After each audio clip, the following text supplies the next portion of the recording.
પ્રિય દર્શક મિત્રો, શું તમે ક્યારેય લોખંડને ટીપાતું જોયું છે? એ ટીપાય છે કારણ કે એને તલવાર બનવાનું હોય છે.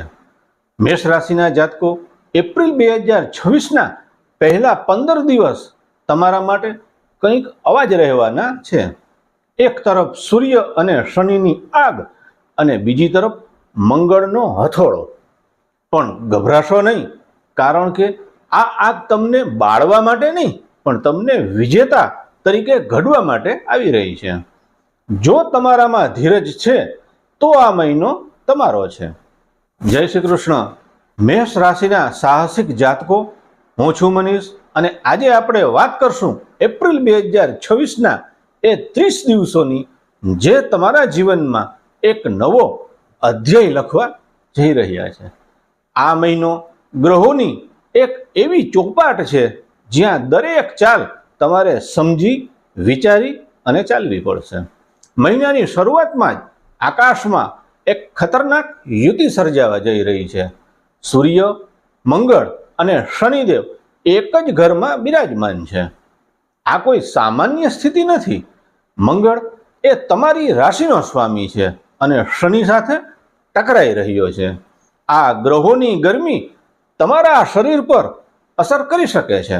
ખાસ કરી અને પેટ અને પાચન તંત્રને લગતી સમસ્યાઓ આવી શકે છે. માટે ખોરાકમાં અચાનક રુચિ થવી, આ બધું જ સંભવ છે. મિત્રો, પહેલું સુખ તે જાતે નર્યા, એ ઉક્તિ યાદ રાખી તમારા આહાર અને આરામ પર પૂરતું ધ્યાન આપજો. તમારી ઉર્જા ગલત જગ્યાએ વેડફાય નહીં, એનું ખાસ ધ્યાન રાખજો. અને શું કરવું કે ન કરવું, જવું કે ન જવું, આવા દ્વંદ્વમાં તમારું મન ફસાયેલું રહેશે. એટલે ઉતાવળમાં કોઈ પણ મોટો નિર્ણય લેતા પહેલા 10 વાર વિચારજો, એક વાર નહીં. આ સમયે મગજ કરતા હૃદય અને ગુરુની સલાહ માનવી વધુ હિતાવહ રહેશે. લોકો સાથે બિનજરૂરી દલીલો, ગેરસમજો કે વિવાદો થવાની પૂરેપૂરી શક્યતા છે. યાદ રાખજો, જે લોકો તમને ઉશ્કેરે છે તેઓ વાસ્તવમાં તમારી ઉર્જાને વેડફવા માંગે છે, એને ચોરાવવા માંગે છે. શાંતિ એ જ આ સમયનો સૌથી મોટો ઉપાય છે. પણ શું આ સંઘર્ષ કાયમી છે? ના ના ના, બિલકુલ નહીં. કારણ કે જ્યાં સંઘર્ષ છે ત્યાં દેવગુરુ બૃહસ્પતિ પણ તમારી કુંડળીમાં રક્ષક બનીને ઊભા છે. ગુરુ મહારાજ તમને એક એવી અદૃશ્ય શક્તિ અને હિંમત આપશે જેનાથી તમે ગમે તેવા પહાડ જેવા પહાડોને પણ ઓળંગી શકશો. તમારી મહેનત ક્યારેય એળે નહીં જાય. મિત્રો, આ સંઘર્ષની વચ્ચે પણ ગુરુની દ્રષ્ટિ તમારા ભાગ્યને જગાડવાનું કામ કરશે. તમે અનુભવશો કે જ્યારે બધા જ રસ્તા બંધ હોય ત્યારે ઈશ્વર એક નવી બારી ખોલી આપે છે, એક નવો દરવાજો ખોલી આપે છે. હવે આવે છે આ મહિનાનો સૌથી મોટો ટર્નિંગ પોઈન્ટ. જે મિત્રો નોકરી કરી રહ્યા છે તેમના માટે 15 એપ્રિલ પછીનો સમય એક મોટી રાહત લઈ અને આવશે. તમારી કાર્યક્ષમતા વધશે. બોસ અને સહકર્મીઓ સાથેના સંબંધો સુધરશે અને તમે કોઈ પણ અવરોધ વગર સફળતાના શિખરો સર કરશો. જે પ્રોજેક્ટ અટકેલા હતા તે હવે ગતિ પકડશે. જો તમે બિઝનેસમેન છો તો તમારે થોડી ધીરજની રમત રમવી પડશે.